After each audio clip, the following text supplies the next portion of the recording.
Kita lagi ya. Kita cari lagi ya. Oke. Kita ulangi lagi.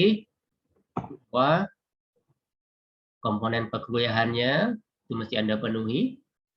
Kemudian ketentuan perkuliahan dari kita tadi, ketentuan perkuliahannya tadi sudah kita bunyikan wajib memenuhi protokol kesehatan. Nah, kemudian Anda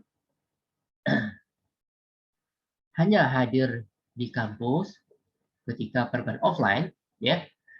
Itu maksudnya apa? Maksudnya kalau memang tidak ada lagi perkuliahan secara offline, Anda sebaiknya pulang, ya. Jangan nongkrong di kampus. Kenapa? Karena tujuan kita membatasi jumlah mahasiswa yang hadir di kampus itu sebesar 50% sesuai dengan arahan dari kementerian tersebut.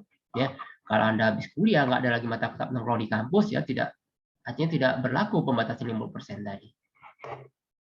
Paham ya? Paham ya? Paham, Pak. Paham, Pak. Ya. Jadi demi kebaikan kita bersama, tolong patuhi ketentuan perkuliahan kita ini agar nantinya jangan sampai kampus kita disidak Satgas karena kita tidak mematuhi protokol kesehatan, nantinya malah kita dipublikasi di media-media bahwa kita tidak mematuhi prokes yang sudah ditetapkan oleh wali kota. Jadi mohon kerjasama untuk kita semuanya. Setuju ya? Setuju, Pak. Ya, oke. Setuju, Pak. Oke, berikutnya. Nah, apa pokok bahasan dari materi kita? Nah, nanti di pokok bahasan materi kuliah basis data, kita akan membahas tentang konsep dasar basis data, kemudian apa itu sistem basis data, kemudian apa itu lingkungan basis data, kemudian apa model data basis data relasional. Ini tipe ya, ini bukan basis ya, basis ya. Apa model basis data relasional, ini kehapus juga. Kemudian normalisasi, kemudian model entity relationship, dan praktikum basis data. Anda tidak usah bingung dengan istilah-istilah ini, nanti materi ini akan kita bahas satu persatu. Ya. Nah, mungkin yang pertama kita mulai dulu dari konsep dasar basis data. Ya. Nah, tentu kenapa perlu kita mulai konsepnya? Yang namanya kita mau merancang data, kan tentu harus tahu dulu apa itu yang dimaksud dengan basis data itu sendiri. Ya, tentu namanya yang kita mau menjalin hubungan dengan orang, itu kita harus tahu dulu ya orangnya seperti apa, ya tipikal seperti apa yang mesti dipahami. Sama ketika kita belajar pun kita harus tahu kita mau belajar apa. Ya, nah yang pertama tentang konsep basis data itu, yang namanya basis data itu tentu tidak lepas dari yang dikatakan dengan data dan informasi. Nah, sekarang kan adik-adik mahasiswa sudah semester 3 ya, semester 3. Tentu di 2 semester sebelumnya, adik-adik mahasiswa sudah dipelajari, sudah mengetahui tentang itu, apa data, apa itu informasi. Ada yang masih ingat? Apa yang masih ingat data itu apa?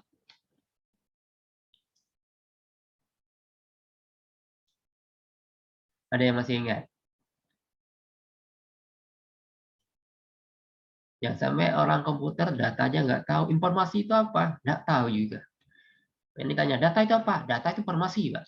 Informasi itu apa? Ya data, Pak. Kalau itu jawabannya nggak tahu ujungnya nantinya. Ya, karena data dan informasi merupakan satu hal yang berbeda. Ya, jangan sampai Anda saya, data itu apa, Dek? Informasi, Pak. Informasi itu apa? Data. Nah, seperti itu jawabannya ya. Jadi data itu, ini kena libur semester pada lupa semua ya. Jadi yang dikatakan data itu adalah kumpulan angka, huruf, simbol, suara, atau kombinasinya. Atau kombinasi dari itu tadi yang belum diolah dan belum memiliki makna. Saya ulangi ya, yang dikatakan data itu kumpulan dari angka, kemudian huruf, simbol, suara, atau kombinasinya yang belum diolah dan belum memiliki arti. Nah, kalau informasi apa? Informasi itu merupakan hasil dari kegiatan pengolahan data. Bingung sih Pak, macam mana maksudnya? Nah, saya ilustrasikan contohnya.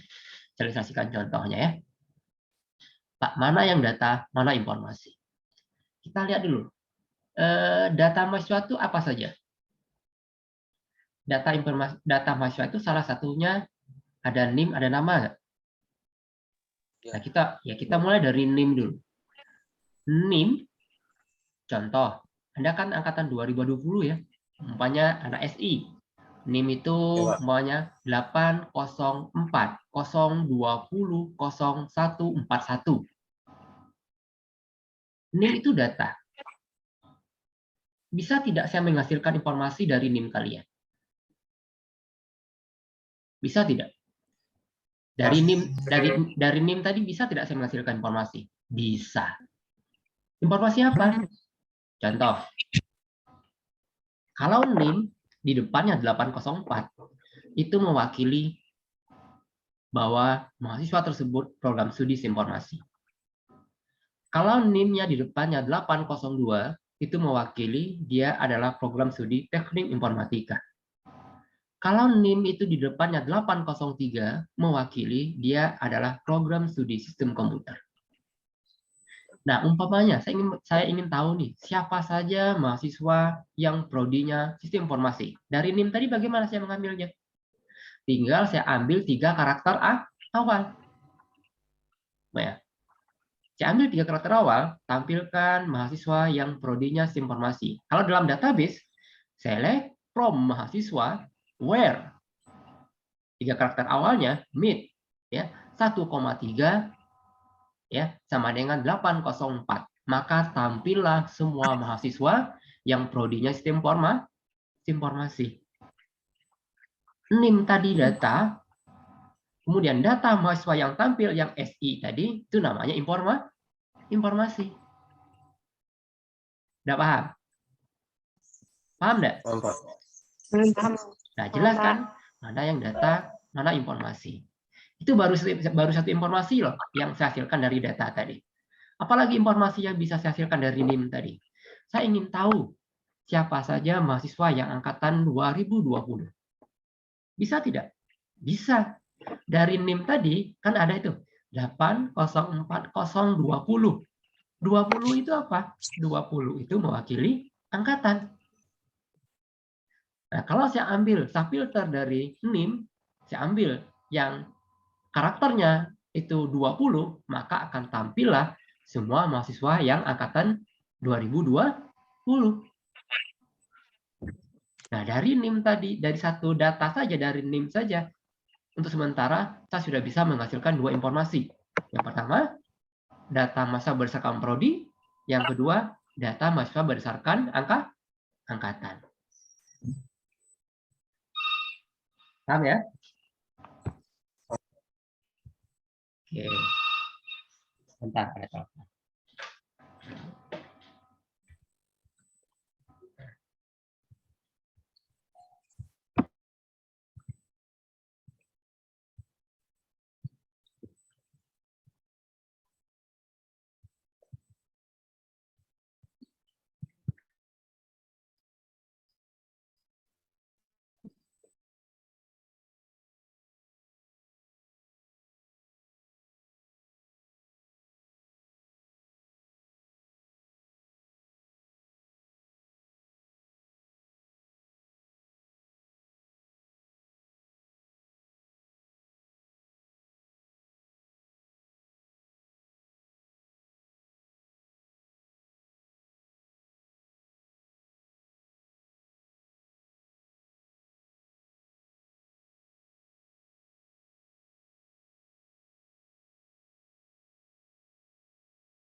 Ya, ada telepon dari bawah.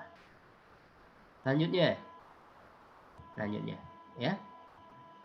Umpamanya, apalagi informasi yang saya bisa hasilkan dari NIM tadi. Oh, bisa dua. Saya ingin tahu tuh, tampilkan mahasiswa yang umpamanya prodinya SI dan angkatannya umpamanya 2019. Bisa. Tinggal kita ambil 3 karakter awal tadi yang NIM-nya 804, kemudian kita ambil lagi 5 karakter kelima sebanyak 2 karakter yang angkatannya 2019. Tampil mahasiswa angkatan anak SI yang 2019. Paham ya?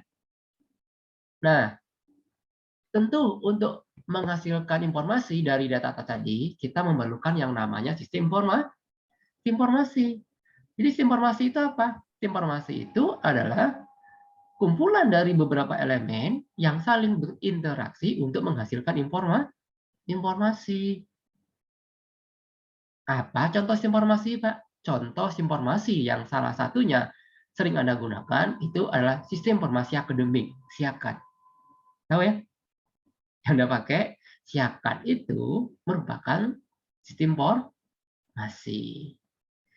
Nah kan kalau Anda login ke SIAKAD, Anda bisa lihat tuh, semester ini Anda ngontrak mata kuliah apa. Ya kan? Kemudian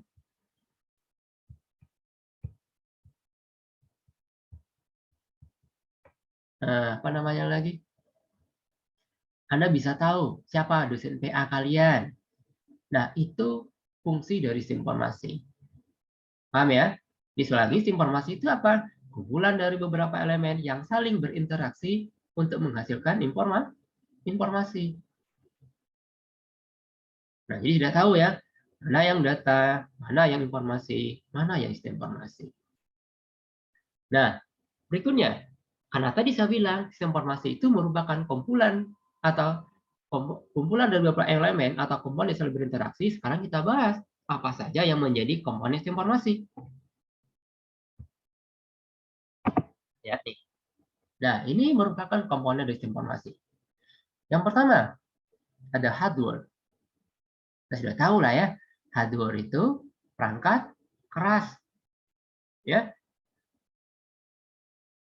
hardware perangkat keras.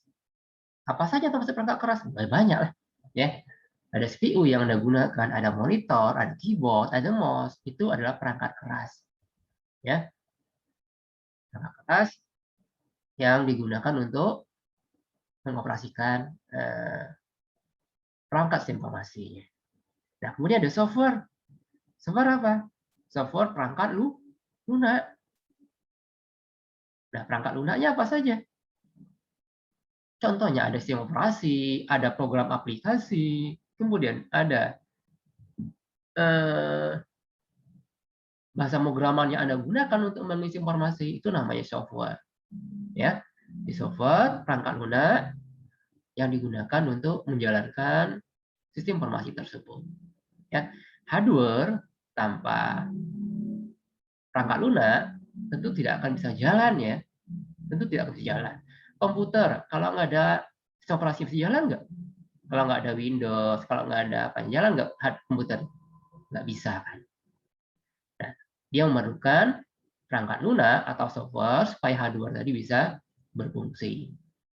Berarti di dalam software itu baru terdapat aplikasi-aplikasi. Contoh aplikasi itu banyak. Ada Microsoft Word, kemudian Excel, PowerPoint, kemudian mungkin DBMS-nya, termasuk informasi akademik yang Anda gunakan. Paham ya? Nah, kemudian supaya Anda bisa menggunakan software informasi dengan baik, maka dia memerlukan yang namanya prosedur.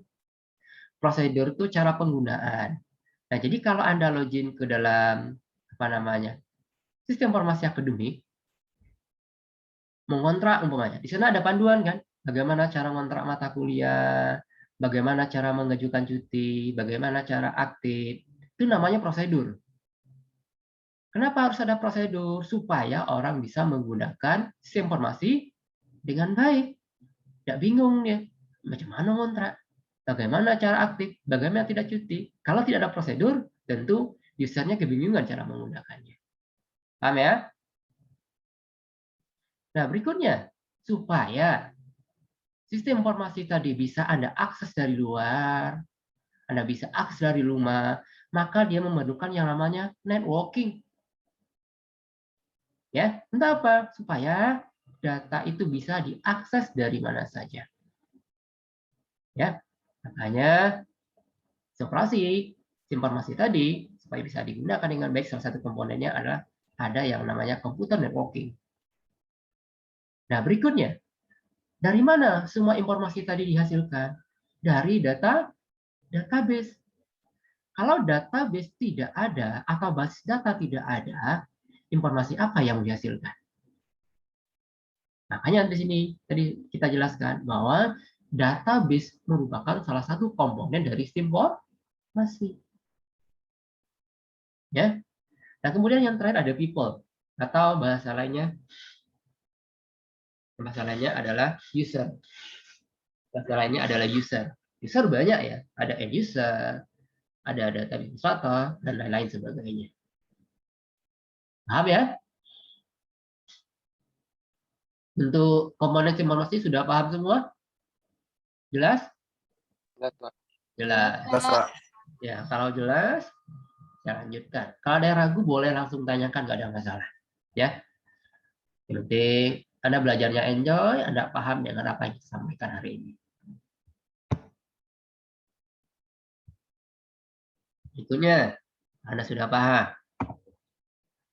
Sekarang kita fokus ke komponen database-nya. Karena materi kita kan database ya. Nah, database atau bahasa kitanya basis data. Itu merupakan hal yang sama ya. Basis data itu bahasa Indonesia, database itu bahasa Inggris ya. Ya. Apa basis data database itu? Basis data itu ya, kalau bahasa kitanya kumpulan dari file atau tabel atau arsip yang saling berhubungan. Yang disimpan dalam media penyimpanan elektronik. Apa maksudnya, Pak? Saya ulangi lagi ya. Yang namanya database atau base data itu adalah kumpulan dari file-file atau tabel atau arsip yang saling berhubungan yang disimpan dalam media penyimpan elektronik. Pak, umpamanya gini, di kantor itu ada arsip, Pak. Arsip-arsipnya disimpan dalam lemari, Pak. Lemari ada file kabinet. Pak, apakah itu database? Bukan. Ya, kalau dia masih disimpan dalam bentuk fisik seperti itu bukan database. Karena tidak ada relasi antar arsip tadi. Jadi yang dimaksud dalam database tadi itu tadi kumpulan file-file ya, atau tabel atau arsip yang saling berrelasi disimpan dalam media penyimpan elektronik. Pak, saya punya tabel dalam bentuk Excel.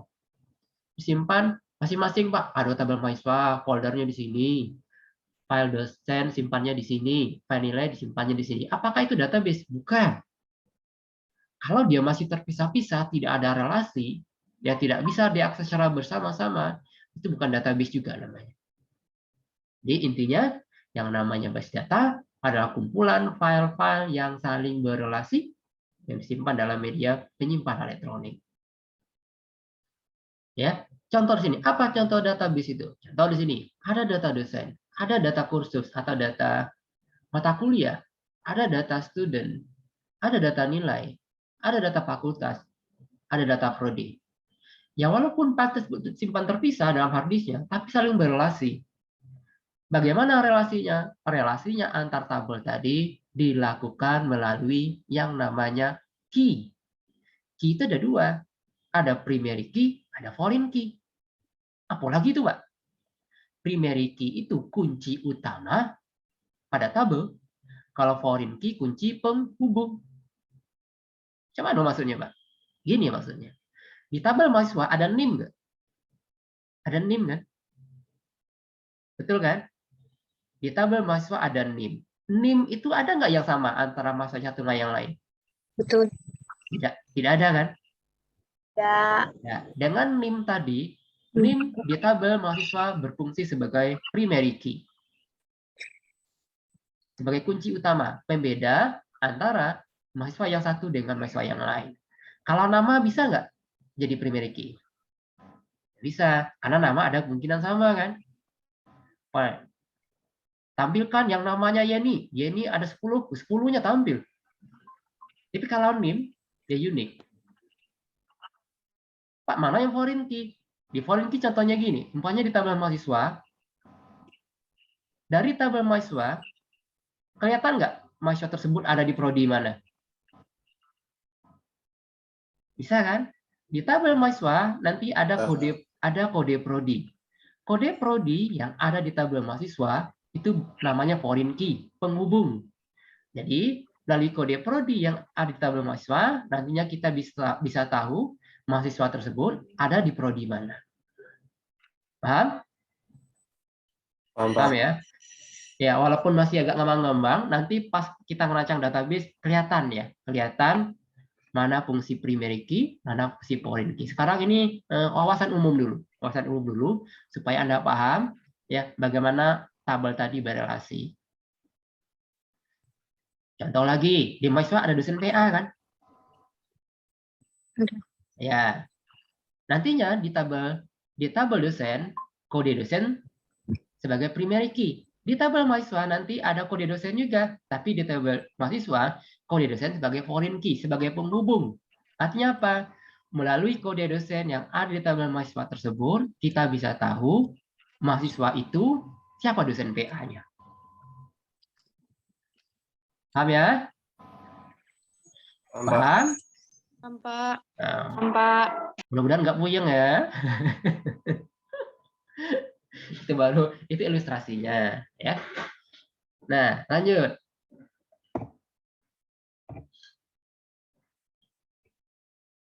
Nah, sekarang Pak, apa tujuan dan manfaat basis data?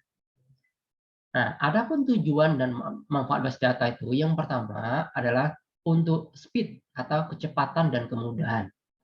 Apa maksudnya, Pak? Maksudnya kecepatan dan kemudahan itu dengan adanya basis data kita bisa mengakses informasi dengan cepat. Gimana maksudnya, Pak? Contohnya gini. Seperti yang dijelaskan tadi. Saya ingin tahu siapa saja mahasiswa yang aktif pada semester ini. Maka dari sistem tinggal saya filter. Ya, saya filter umpamanya data mahasiswa. Saya pilih prodinya, saya pilih statusnya aktif. Maka akan tampil semua mahasiswa yang aktif. Tapi kalau tidak ada basis data, tidak ada simulasi akademik, cuma ada bayangkan. Semuanya umpamanya yang aktif itu akan dicek KRS-nya. KRS semua dalam bentuk kertas. Kalau ada 2.000 mahasiswa, maka mesti dihitung satu persatu mana yang aktif, mana yang cuti. Itu ngitung 2.000 itu bukan hal yang mudah ya.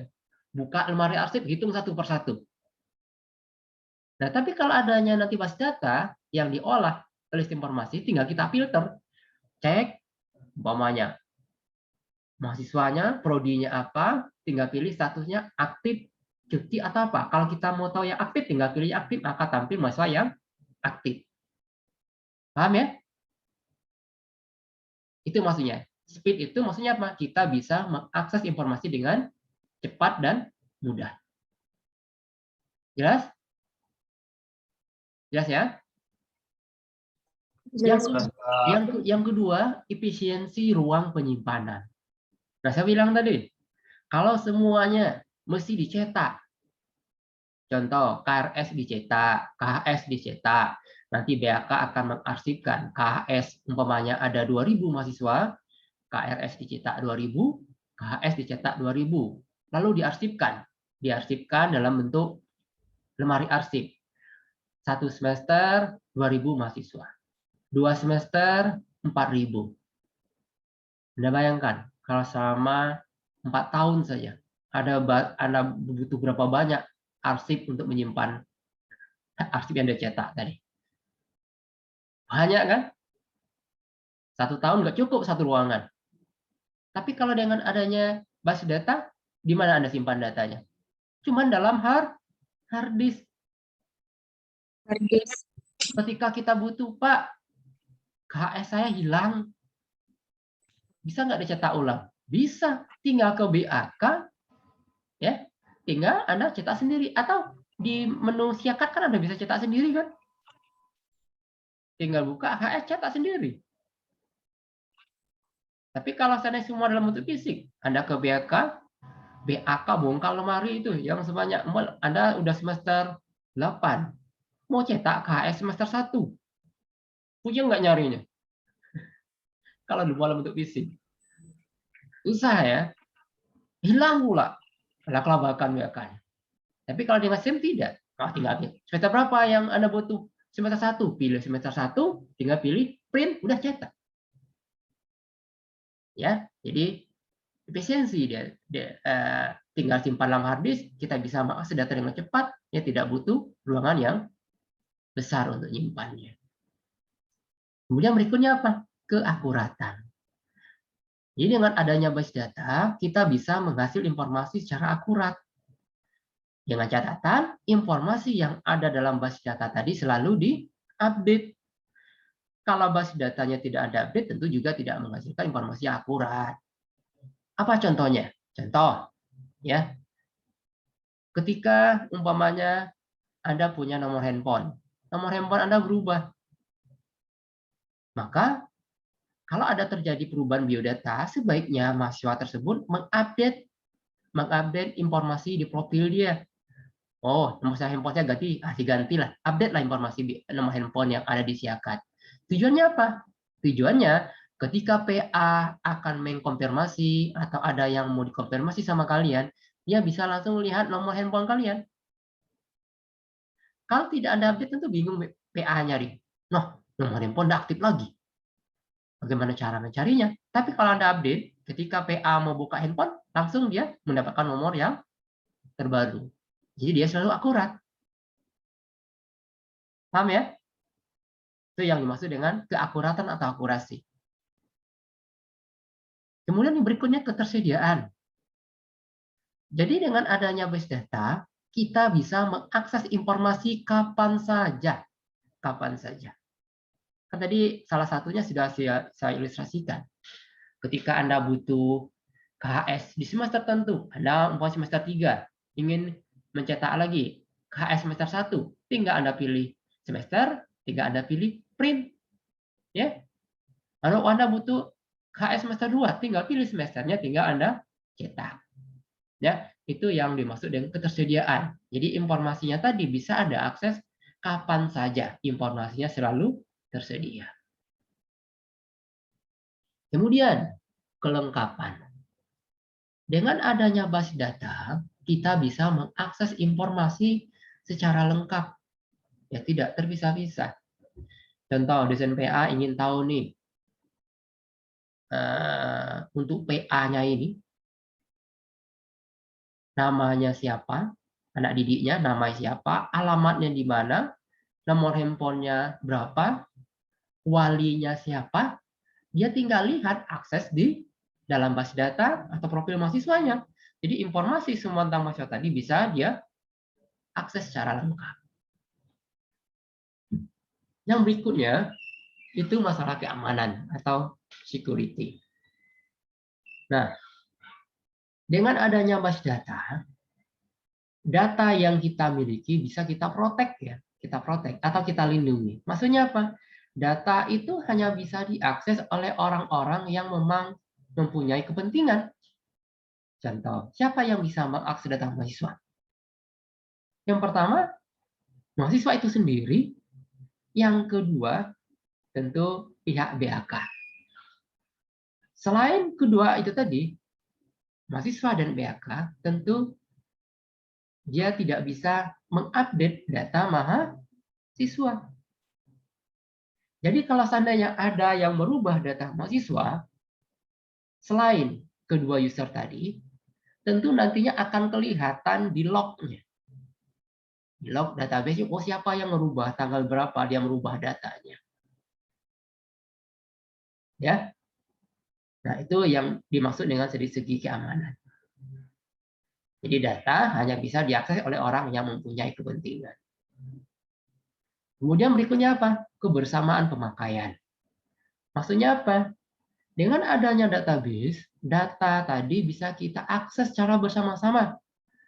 Umpamanya, data mahasiswa siapa saja yang bisa mengakses? Yang pertama, mahasiswa itu sendiri. Yang kedua, pihak front office. Yang berikutnya, pihak BAK. Yang berikutnya, PA berikutnya prodi. Jadi data tadi bisa diakses secara bersama-sama oleh beberapa user, ya. Untuk apa? Untuk melihat informasi. Nah, kalau tidak ada basis data, umpamanya data mahasiswa hanya ada di front office. Nah, ketika umpamanya prodi butuh data, kan turun ke bawah tuh, tolong cetak data mahasiswa. Atau ketika dosen PA-nya butuh data mahasiswa, tolong ke front office cetak data PA-nya. Tapi kalau dengan database kan tidak. Tinggal lihat di sistem, maka akan tampil data mahasiswa. Itu yang dimaksud dengan kebersamaan pemakaian. Ada yang ragu dengan penjelasan yang ini?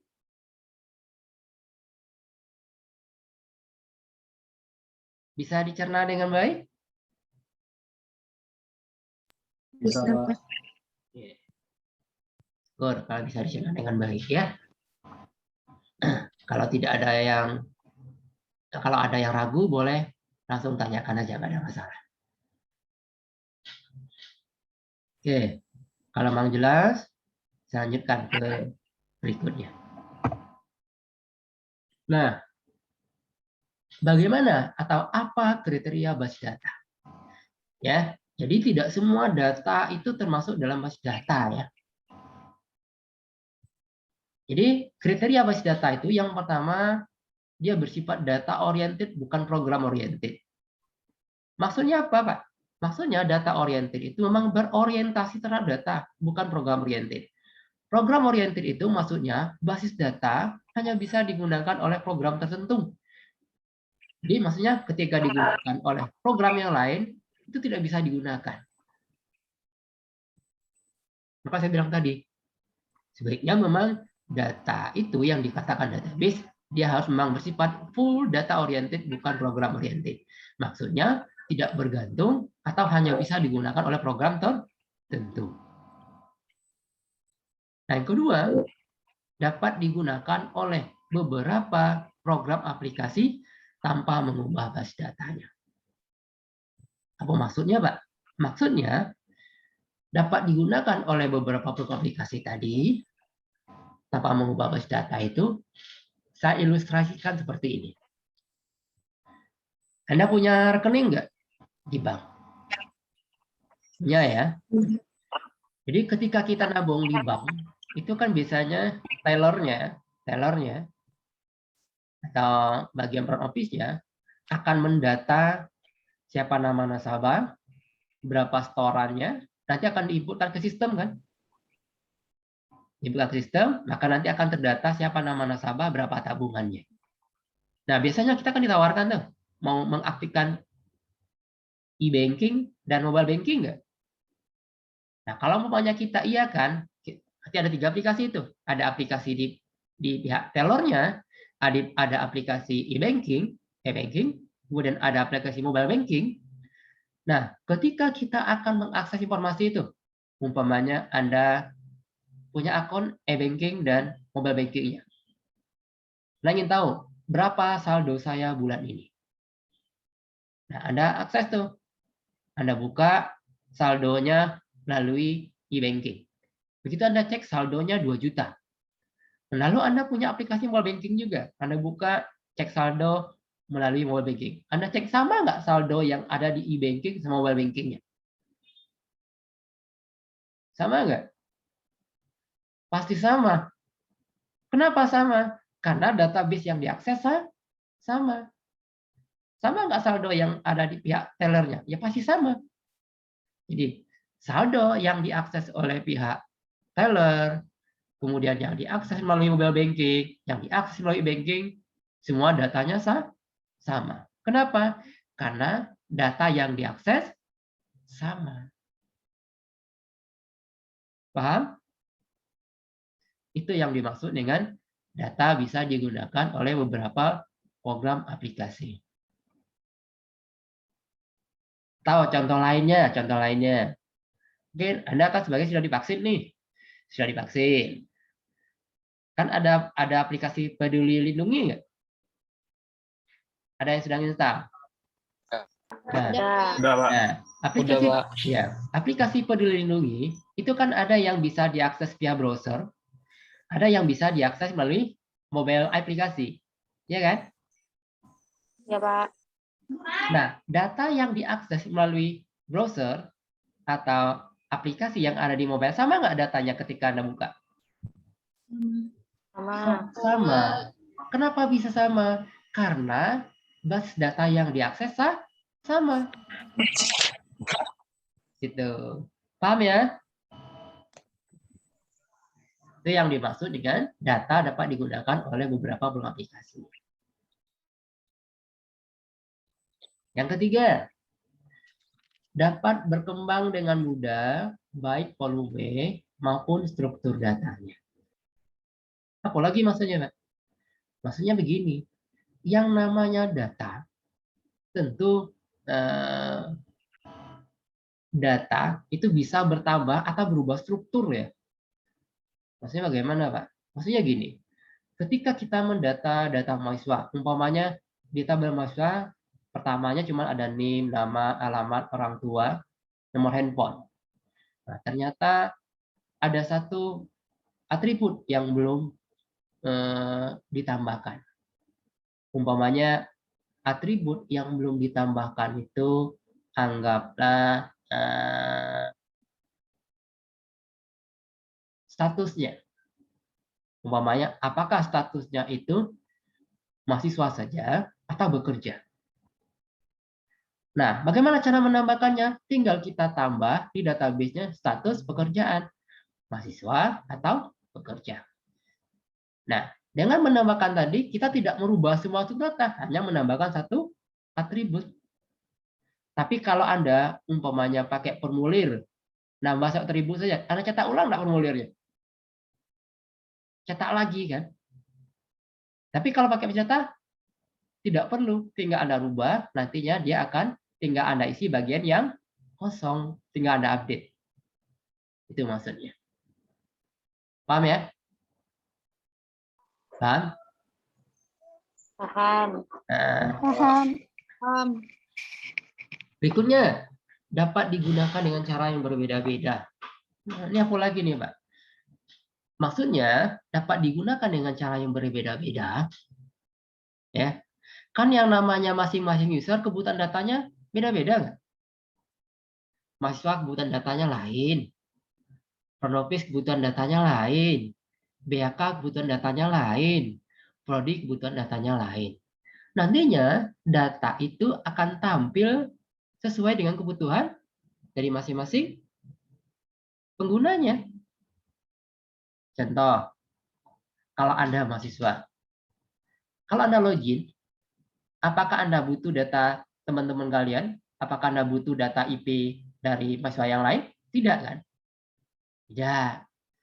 Tapi kalau Prodi butuh nggak data? Umpamanya, berapa IP untuk, ya, Anda ingin tahu nih, berapa indeks prestasi semua mahasiswa yang ada di Prodi dia?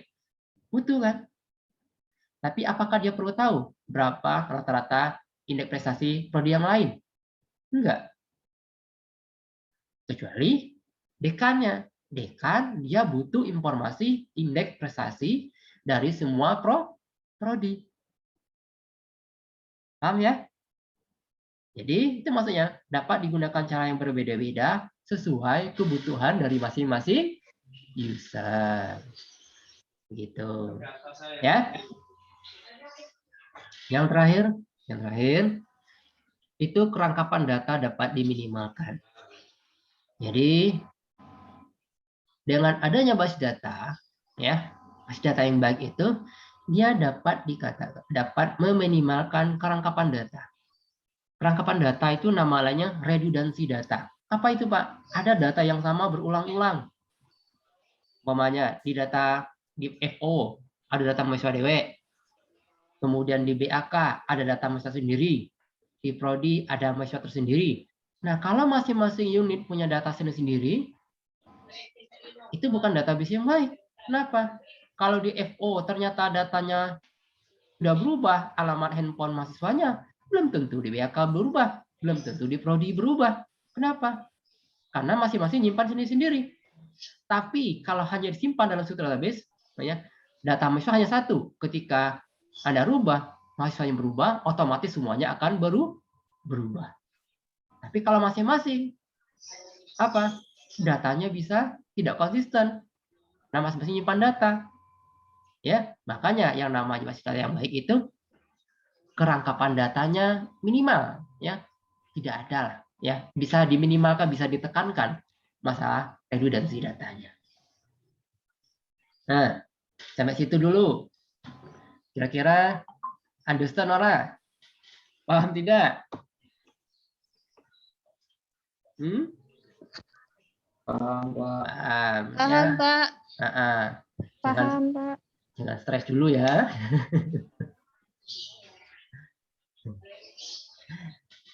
Ya, ini pertemuan pertama ya. Nanti yang pertemuan berikutnya nanti kita lebih detail lah. Ya, ini nanti dulu lah. Kita bahas sampai sini aja dulu. Nah, sampai sini ada yang mau dikonfirmasi nggak? Baik dari yang ketentuan perkuliahan tadi ataupun materi hari ini. Sudah cukup jelas? Izin bertanya, Pak. Ya, silakan. Silakan Wesley. Kan di dalam kriteria basis data ini yang pertama tadi bersifat data oriented dan bukan program oriented. Ya. Yang setelah Bapak jelaskan tadi itu tidak bergantung dengan apa yang sudah digunakan oleh user dan hanya bisa digunakan untuk beberapa program saja. Nah, itu maksudnya gimana ya Pak yang tidak bergantung gitu? Nah, baik ini ya. Yang tidak bergantung itu maksudnya bersifat yang data oriented tadi ya. Ya, bukan program oriented, maksudnya jangan sampai ketika kita mengembangkan aplikasi, contoh tadi, kita mengembangkan aplikasinya, pertamanya itu hanya yang versi yang ada, ya contohkan tadi di bank ya, contohnya di bank. Di bank itu kan ada aplikasi pendataan nasabah. Kan biasanya aplikasinya diakses melalui browser atau aplikasi desktop. Paham ya? Nah, ketika pihak perbankannya mau mengembangkan aplikasi yang versi mobile, ternyata dia tidak bisa mengakses data tersebut. Dia bikin database yang baru lagi. Kalau dia bikin database yang baru, tambah nggak informasi yang dihasilkan jadinya? Beda kan? Nanti jangan sampai di bank saldo 2 juta, pas di mobile jadi 5 juta. Kenapa? Karena datanya beda. Nah, tapi kalau dia bisa diakses oleh beberapa program aplikasi yang kita kembangkan, mau dia pakai yang desktop aplikasinya, dia mau pakai yang mobile, dia mau pakai yang web, data yang diakses sama. Jadi informasinya selalu sama. Begitu, Wes. Baik, Pak. Terima kasih. Iya.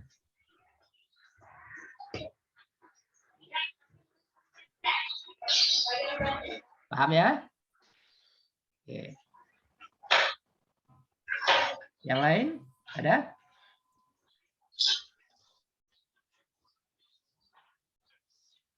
Ya, kalau ada yang mau diskusikan silakan.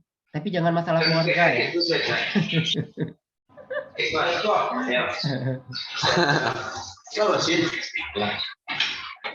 Baiklah. Kalau memang tidak ada yang bertanya lagi, saya anggap Anda sudah paham, ya, sudah paham. Nanti materi ini saya record, saya upload lagi di e-learning-nya ya. Nanti kalau Anda mau lihat, silakan lihat lagi di e-learning-nya. Nanti tinggal Anda ulang saja. Oke, kalau tidak ada pertanyaan, saya cukupkan materi hari ini. Jangan lupa absen ya, jangan lupa absen ya. Ikuti ketentuan perkuliahan dan semoga selalu dalam keadaan sehat kita semuanya.